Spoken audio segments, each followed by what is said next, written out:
So before starting this, I wanna thank you for 100 subscribers. It means a lot to me, and I hope you enjoy this video. It's the first video I'm actually talking in, so you finally have a voice to the profile picture. I've been really excited to do this, and I thank you guys a lot. Even though 100 might not seem like a lot, if you think about it, 100 people is a ton. Just imagine 100 people in a room, it'll feel like a huge audience. So once again, thank you for everything. And now, let's get this video started. Have you ever encountered a Friday Night Funkin' mod so bad it made you question your sanity? If no, then this is the video for you. If yes, you can still stay around and see if it's worse than what you were thinking of. Well, let's get ready to dive into the depths of slop as we explore the absolute worst mods this rhythm game has to offer. FNF Mods Explained. Friday Night Funkin' mods have taken the internet by storm since 2020, letting fans remix, expand and totally reinvent the game in creative and sometimes chaotic ways. With thousands of mods out there from brilliant to bizarre, the FNF mod scene has become a wild mix of everything. But with so much content, not every mod is that good. In this video we're diving into some of the worst FNF mods out there. But don't worry, this is all my opinion. Feel free to give me your opinion in the comments. So grab your popcorn and let's take a look at the wonderfully weird side of Friday Night Funkin'. Section 1. Lazy mods. So, there are lots of things to think about when making a Friday Night Funkin' mod. And some of them is gameplay. Some of these mods just have the laziest, sloppiest mechanics ever. Like, I don't mind seeing a poison note once in a while, but if you're just spamming them throughout your whole song, that feels kinda lazy.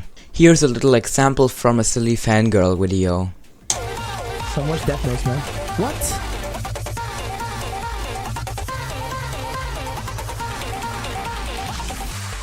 Oh my god, what? Another part of lazy mods is mods that just reskin something. Like, there's a million mods that just change the boyfriend model. That's it.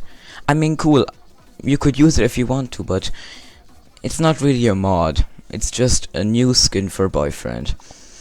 So when making a mod, think about if it's really enough, if you could call it a mod, if you put a lot of effort into it. If yes, then great, feel free to upload it. Section 2. The unfunny mods.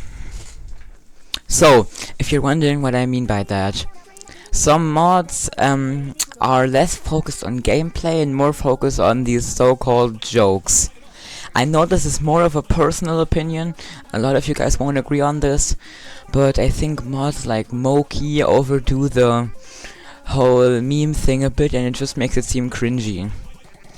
Now, when making a mod, you should probably avoid making something really cringy, because it might just drag away viewers, but as you saw with Moki, it might just go and give you more viewers. So I believe it's bad, but most people probably are okay with it. I'd still avoid it. Another example from this is when there's just mods that are made by little children. You can see this all the time when just scrolling through Game Banana. There are so many mods that feel like a 3-year-old made it. And, I mean, cool, he's being creative I guess, but these mods are just not worth playing because most of the time they're unplayable and horrible. Now, one more point that I have about something you should put in your mods. If you wanna make your own mod, then something that you really probably should need is a difficulty that's set for the mod. Is the mod made for beginners, for advanced players or for pros? An example for a beginner mod is Smoke Mode Struggle or versus Garcello. An example for a advanced player mod is probably something like versus Tabby. I mean, the final song is pretty difficult, but the rest of the mod is really easy. And something like a mod that's focused on pros, as an example, basically all of the Matt and Shaggy mods or Dave and Bambi mods.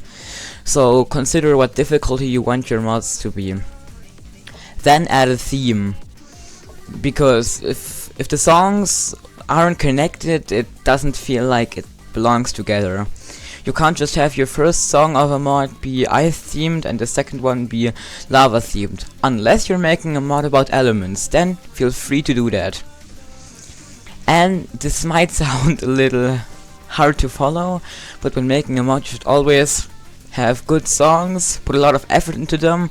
You can watch some tutorials about how to make good songs, watch music theory, whatever you want to. And you should have good design, so drawing skills is something that you also need to have, or animating skills. Then unless you're using PsychEngine, which I would highly recommend, I also used PsychEngine a couple of times before, then you'll also need some programming skills. So that's 3 things you should learn. But you could also just go on some hiring website and hire someone to do it for you. That'll be the easier answer. Now, if you enjoyed this, thanks. I'm still pretty nervous about this video because I've never tried to use my voice in a video. Because I kinda hate my voice, but that's something personal, we don't need to talk about that here. And yeah, please subscribe and leave a like. I only ask for subscribers at the end of a video because I think otherwise it's pretty annoying. And if you enjoyed it, please leave a comment down below telling me what you thought of it.